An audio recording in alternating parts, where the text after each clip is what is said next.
Welcome back viewers, آپ کے ہیں پروگرام براس ٹیکس. زید صاحب، اقبال پور کے حوالے سے ہم بات کر رہے ہیں. آج ہم ڈسکس کریں کہ اقبال کو اقبال کس نے بنایا. جی پلیز کنٹینیو.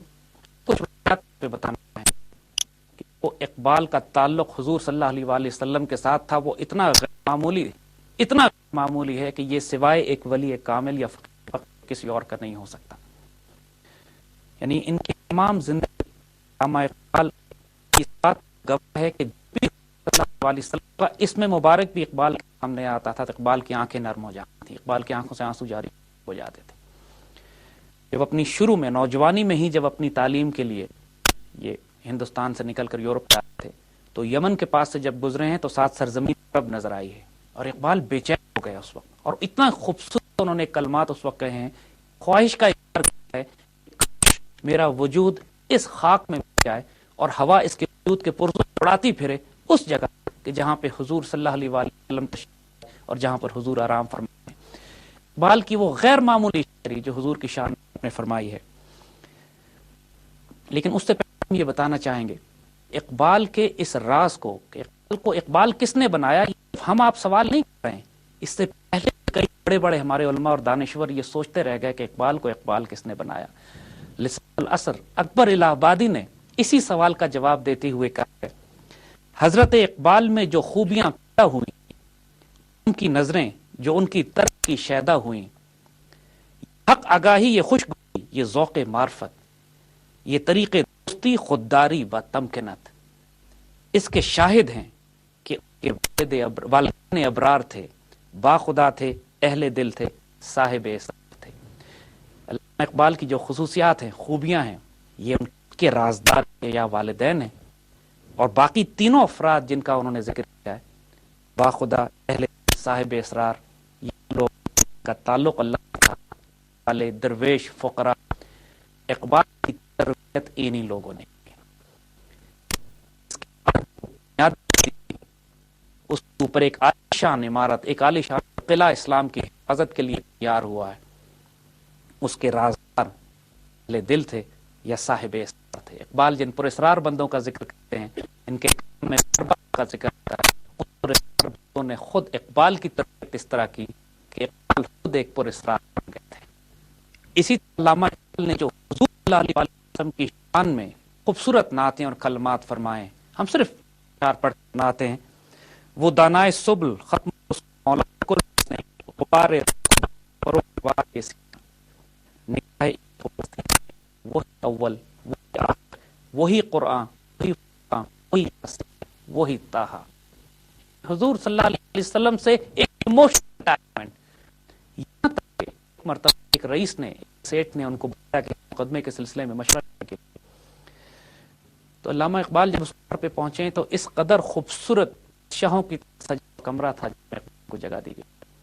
اقبال جب بستر پہ رات سونے کے لیے لیٹے ہیں تو بے اختیار یہ خیال آیا کہ نبی صلی اللہ علیہ وسلم کے ساتھ ہمیں یہ مقام ملا ہے، انہوں نے مرتبیوں پہ گزار دی. اس قدر ہو گئے، باتھ روم میں چلے گئے، اپنا بستر تکیا پیٹ کے باتھ روم میں بیٹھے اور ساری رات باتھ روم میں یا سونے کی کوشش کی یا روتے رہے. یہ اقبال کا حضور سے تعلق تھا. دوسری طرف علامہ اقبال نے اس بات کا ذکر بھی اپنے دوستوں سے کیا تھا کہ میں نہیں چاہتا کہ میری زندگی، ظاہری زندگی، حضور صلی اللہ علیہ وسلم سے زیادہ ہو جائے. ظاہری طور پر حضور اگر 63 کی زندگی نے گزاری تو اقبال کی خواہش تھی کہ کم اس سے میں آپ دنیا سے تشریف لے گئے.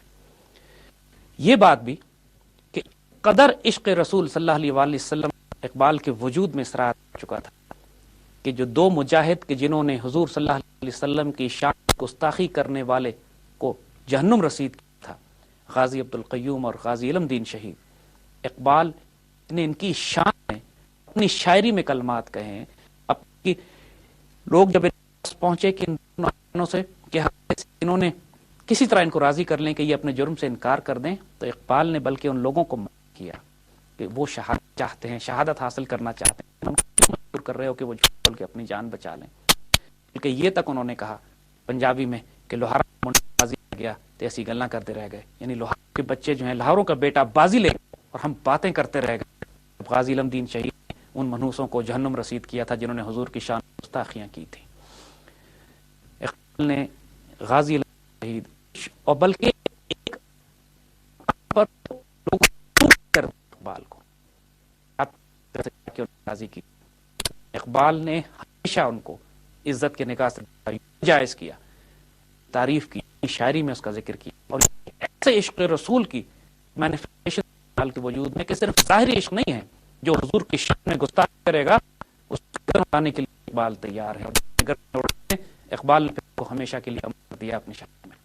اب سوال ہے کہ اس قدر غیر معمولی والدین، اس قدر خوبصورت تربیت، حضور صلی اللہ علیہ وسلم سے ایسی نسبت، قرآن اس طرح خود نازل ہو رہا ہو اور دین اسلام کی خدمت کے لیے آپ کو مخصوص کر لیا جائے، کیا اقبال خود بھی صاحب بزرگ تھے یا آپ کو وجود میں بھی کچھ غیر معمولی قوت اور طاقت کا احساس ہوتا تھا؟ جی ہوتا تھا۔